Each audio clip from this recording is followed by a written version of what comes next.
Reactance modulator के last lecture में हम लोगों ने देखा कि हमारा जो कैपेसिटिव रिएक्टेंस है वो ट्रांस कंडक्टेंस की वैल्यू पर डिपेंड कर रहा था। मतलब कि अगर हम मॉडुलेटिंग सिग्नल अगर सुपर इम्पोज कर देते हैं बायस वोल्टेज पर, तो बायस वोल्टेज जब वेरी कराएंगे मॉडुलेटिंग सिग्नल के अकॉर्डिंग हमारा बायस वोल्टेज वेरी करेगा, और बायस वोल्टेज वेरी करने से ट्रांस कंडक्टेंस या इम्पिडेंस या जो रिएक्टिव इम्पिडेंस फाइंड आउट किया है हमने सी, वो वेरी करेगा। तो हम यहाँ से देख रहे हैं कि जो हमारा रिएक्टिव इम्पिडेंस है, जो हमारा इक्वेशन हमने फाइंड आउट किया था भी लास्ट लेक्चर में, C equivalent is equal to G M into R C. मतलब यहाँ से हमें दिखाई पड़ रहा है कि अगर हमने जो आर सी सर्किट यूज़ किया था, अगर आर सी सर्किट में वेरिएशन कर रहे हैं, कैपेसिटेंस की वैल्यू में वेरिएशन कर रहे हैं, तो हमारा जो कैपेसिटिव रिएक्टेंस है या फिर जो टर्मिनल के क्रॉस जो हमने सर्किट लास्ट सर्किट डिज़ाइन किया था, उसमें जो टर्मिनल के क्रॉस जो हमारा इम्पिडेंस निकल के आ रहा है उसमें वेरिएशन देखने को मिलता है।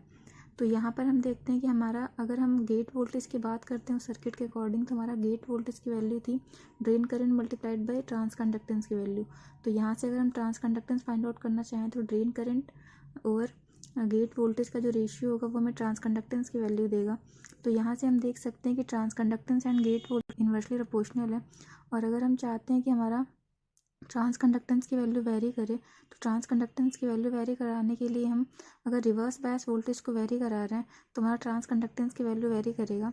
क्योंकि हमारा प्रीवियस जो हमने एनालिसिस की थी उसके अकॉर्डिंग हमने फाइंड आउट किया था कि जो गेट वोल्टेज का वैल्यू है वो डिपेंड कर रहा है R V upon R minus J X C से। तो यहाँ पर जब बायस वोल्टेज को वेरी कराएंगे, बायस वोल्टेज वेरी कराएंगे तो हमारा गेट वोल्टेज वेरी करेगा, और गेट वोल्टेज और ट्रांस कंडक्टेंस के बीच जो रिलेशन है वो इन्वर्स रिलेशन है, उसके अकॉर्डिंग हमारा ट्रांस कंडक्टेंस वेरी करेगा।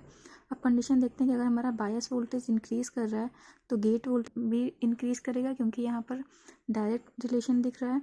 जब बायस वोल्टेज बढ़ाएंगे तो गेट वोल्टेज भी बढ़ेगा, और गेट वोल्टेज बढ़ने से हमारा ट्रांस कंडक्टेंस बढ़ जाएगा। अब ट्रांस कंडक्टेंस अगर हमारा बढ़ रहा है तो हमने देखा है कि जो हमारा टर्मिनल के क्रॉस जो इम्पिडेंस फाइंड आउट होकर आ रहा है सी इक्विवेलेंट, या फिर जो pure reactive impedance find out होकर आ रहा है सी इक्विवेलेंट, वो हमारा क्या है, डायरेक्टली प्रोपोर्शनल है। तो अगर हमारा ट्रांस कंडक्टेंस की वैल्यू चेंज हो रहा है तो ट्रांस कंडक्टेंस चेंज होने से हमारा जो कैपेसिटिव रिएक्टेंस है वो चेंज हो रहा है। दैट मीन्स कि हम कह सकते हैं कि बायस वोल्टेज चेंज करने से हमारा कैपेसिटिव रिएक्टेंस की वैल्यू चेंज कर रहा है। कैपेसिटिव रिएक्टेंस जो है इसको हम एक टैंक सर्किट को अगर अप्लाई कर दें तो वहाँ से हमारा फ्रीक्वेंसी जनरेट होकर के आ जाएगा, और ये जो फ्रीक्वेंसी है, जो फ्रीक्वेंसी टैंक सर्किट के अकॉर्डिंग जो फ्रीक्वेंसी जनरेट होकर आएगी वो हमारी बायस वोल्टेज के प्रोपोर्शनल होगी और बायस वोल्टेज के अकॉर्डिंग ही वेरी करेगी। इसका मतलब हमें यहाँ से समझ आ रहा है कि हमारा जो बायस वोल्टेज है और जो हमारा फ्रीक्वेंसी जनरेट होकर आ रहा है वो मॉडुलेटिंग सिग्नल के अकॉर्डिंग वेरी कर रहा है। ये एक तरीके से हम कह रहे हैं कि जो बायस वोल्टेज है, बायस वोल्टेज पर ही हम अपना मॉडुलेटिंग सिग्नल या मैसेज सिग्नल अप्लाई करेंगे, उसके अकॉर्डिंग हमारा कैपेसिटिव रिएक्टेंस चेंज होगा। जो कैपेसिटिव रिएक्टेंस हमारा फाइंड आउट होकर आएगा, या फिर कैपेसिटिव इम्पिडेंस भी इसको बोल सकते हैं, इस इम्पिडेंस को हम टैंक सर्किट पर अप्लाई करेंगे।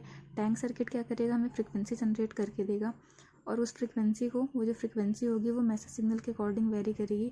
जैसे जैसे आपका मैसेज सिग्नल वेरी करेगा उसके अकॉर्डिंग आपका कैपेसिटिव रिएक्टेंस या फिर जो इम्पिडेंस है ये आपका ये वेरी करेगा। तो यहाँ से आप देख पा रहे हो ये जो पूरी प्रोसेस समझाई है अभी उसका फ्लो डायग्राम है कि बायस वोल्टेज आप वेरी कर रहे हो, बायस वोल्टेज वेरी करने से आपका गेट वोल्टेज वेरी करेगा, उसकी वजह से आपका ट्रांस कंडक्टेंस वेरी कर रहा है।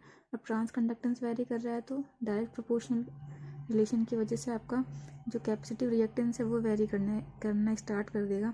तो यहाँ से हम देख पा रहे हैं कि हमारा जो बायस वोल्टेज है उसके अकॉर्डिंग हमारा कैपेसिटिव रिएक्टेंस चेंज हो रहा है।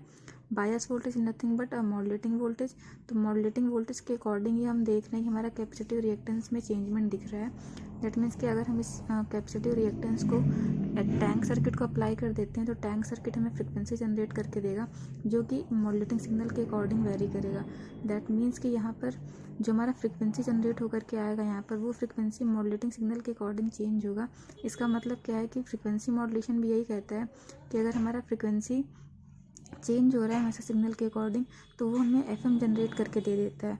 दैट मीन्स कि ये जो पूरी प्रोसेस है, ये जो आपने अभी सर्किट पढ़ा लास्ट लेक्चर में रिएक्टेंस मॉडुलेटर, तो रिएक्टेंस मॉडुलेटर रिएक्टेंस को वेरी करा के मॉडुलेटिंग सिग्नल के अकॉर्डिंग फ्रीक्वेंसी को वेरी करा रहा है। इसी को हम बोलते हैं FM generation with the help of reactance modulator.